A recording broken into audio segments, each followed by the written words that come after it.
Hey everybody, what's going on? The Montreal Canadiens are quietly playing some strong hockey at the moment, and that coincides with Patrik Laine's season debut for the Habs. Before we get into today's video, if you haven't already, hit that subscribe button. Let me know what you're thinking in the comment section down below in regard to Laine returning to the Montreal Canadiens lineup and what he's been like so far and your first initial impressions of this talented Finnish player.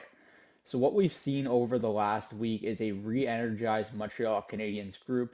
Although they lost both games over the weekend to the New York Rangers and Boston Bruins, the New York Rangers game in particular was a very strong effort from the Montreal Canadiens and one that they most definitely deserved 2 points. You never want to blame the referees for just a terribly managed game, but that's exactly what transpired in that matchup. Sunday on Boston was a very different story. The Canadiens didn't necessarily have their best stuff, and that kind of was what happened with Caden Primo in goal. He didn't exactly look like he's a very viable option at the moment for this Habs team. And that's also a concern at the moment. You have to wonder whether his time in a Habs uniform is coming to an end. I'm not certain that's the case, but we'll have to see what transpires in net moving forward because Samuel Montembeault is playing absolutely out of his mind after being named to the Four Nations Team Canada roster. Montembeault has allowed just one goal over his last two games and is coming off of a shutout against the Nashville Predators on Thursday. Montembeault was fantastic in that matchup, just looked very calm in the net for the Canadiens and continues to be a difference maker for this team in goal. But let's talk about Patrik Laine in this video. The Montreal Canadiens expected him to be in the lineup on opening night, but that didn't ultimately transpire because of an injury in the preseason. That freak accident really didn't sit well with the Montreal Canadiens, and they ultimately lost Laine for 2 months of the year. You can kind of see the impact already that Laine has with his lineup.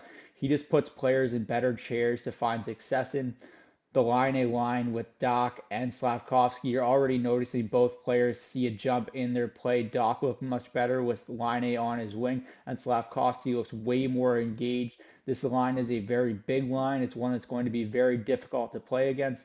And you're also seeing Laine, of course, come up big on the score sheet with 2 goals in 2 games. The Montreal Canadiens simply haven't had a finisher like this in a long time, no pun intended. And he's someone that can really make a difference on the power play.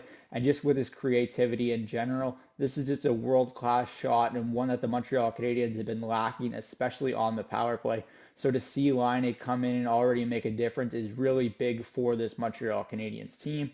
You can just see it overall in the team's play. They just look like they're much more confident with the puck, and it's a big difference. Although it's only one player, you can just see the trickle-down effect and what's going on with this organization at the moment. I'm not saying they're going to get back in the mix for a playoff position, but this is exactly the time of year, especially with their upcoming schedule, where they can make a little bit of a run and at least make things a little more interesting. That's exactly what you wanted entering the season, and I think you're seeing some positive trends in their game of late to really highlight that they can really start getting wins in the win column and really get those 2 points that they've been desiring to really get back in the mix in the Eastern Conference.